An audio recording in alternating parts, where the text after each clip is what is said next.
So Carl Froch thinks that Tyson Fury is going to be mentally damaged after the Francis Ngannou fight. So to quote him, he said, to lose a fight which he thinks he's going to win really easily, that's a massive psychological hit for him. He's gone in there expecting to win this fight, no problem at all, have a little move around in a spar, and he's ended up being in a really competitive boxing match, and everybody thinks he's lost. So psychologically, that's got to be damaging. That's got to have done his head in, right? Those are the words of the Cobra Carl Froch. Now, I'm sure Tyson Fury is licking his mental wounds, but he is a very strong fighter, a very strong person mentally, at least when it comes to boxing. He has been in very difficult fights in the past, right from very early on in his career. He's had to come back from being knocked down, from being hurt in fights, from being dropped in sparring, etc., etc., etc. And he's managed to climb to the top of the division and at least hold a version of the heavyweight title. Obviously, he's got WBC now. Previously, he had the other 3 belts. So I've seen nothing but mental strength and fortitude from Tyson Fury, the ability to bounce back time and time and time again. I'm sure he'll bounce back psychologically from the Francis Ngannou fight. Now, maybe because it was such a shock to struggle against somebody that's never had a boxing match before, it will bruise his ego more so than other incidents he's had, other situations he's been through, but maybe it will motivate him more than those situations as well, to prove people wrong once again, if he's still physically able, because we don't know where Tyson Fury's at, 35 years of age, a lot of miles on the clock. Maybe that's taking its toll as well, but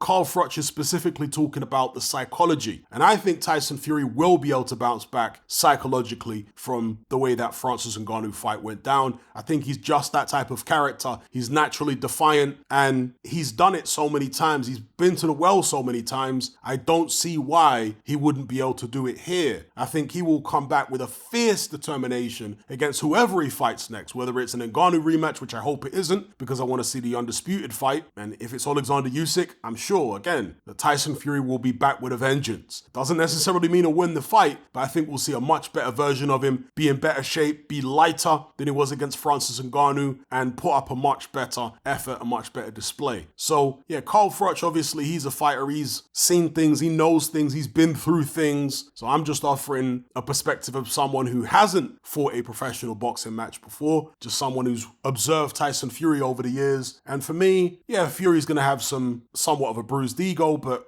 I don't think it's anything that's really gonna haunt him at night and give him loads of demons in his. I don't think it'll be that deep for Tyson Fury. If anything, it might actually be the kick up the backside that he needs, because he was getting carried away with his own hype, believing he was invincible and all this type of stuff. So maybe the Ngannou fight was a blessing in disguise. Exactly what he needed. He was lucky that he was in there against Francis Ngannou and not a legit top 10 heavyweight. He's lucky it was Ngannou and not Alexander Usyk he was fighting. Maybe his head just got too gassed up and too swollen from all these people acting like he was invincible. Nobody's invincible. Certainly not a guy who going into the Ngannou fight had been dropped 5 times in his career. That doesn't even make sense, people. How can a guy who's been dropped 5 times be unbeatable? It's illogical to think that. And it's not like he got dropped 5 times 10 years ago. His most recent knockdown was what? 3 fights ago, I think it was, against Deontay Wilder. It's not a million years ago. And of course he got dropped in the Ngannou fight. So yeah, maybe all the people gassing his head up got to him a bit, but he'll understand that now. Anyway, I'll leave it there.